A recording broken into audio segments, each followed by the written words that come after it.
everyone, I'm going to make a quick video on the mock-up stack of shirts and how to edit the designs.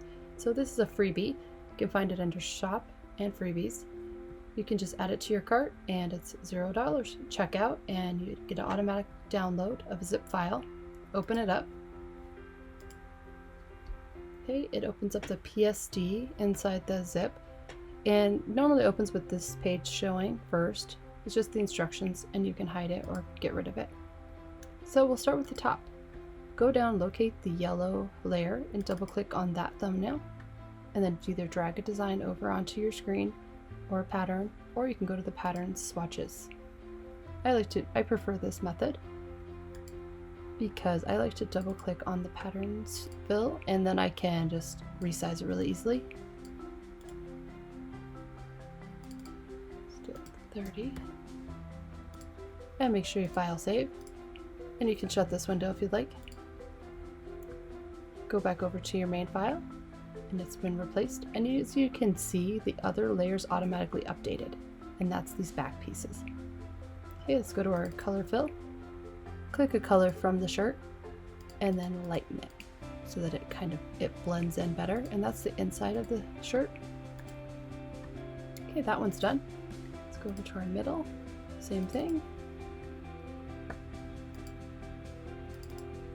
Decrease this quite a bit.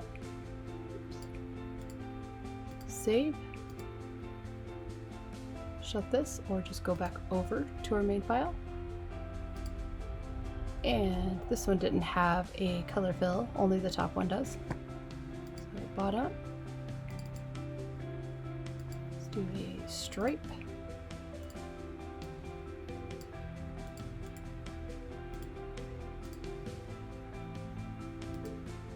And it is completely updated. So if you do notice that there is any kind of stretch or distortion in your design, it did come with a displacement map. So let's just do the bottom shirt just for an example.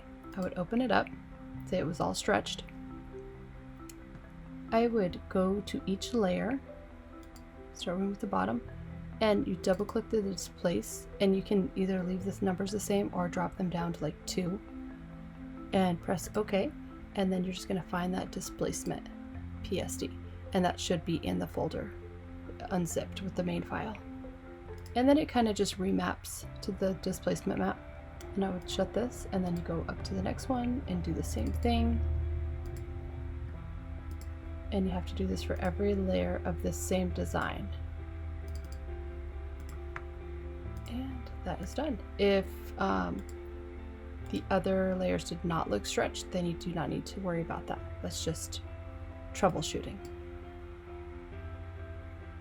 Okay, and that is it. Now you can just save as a JPEG and display on social media or wherever you'd like. All right, thank you for watching.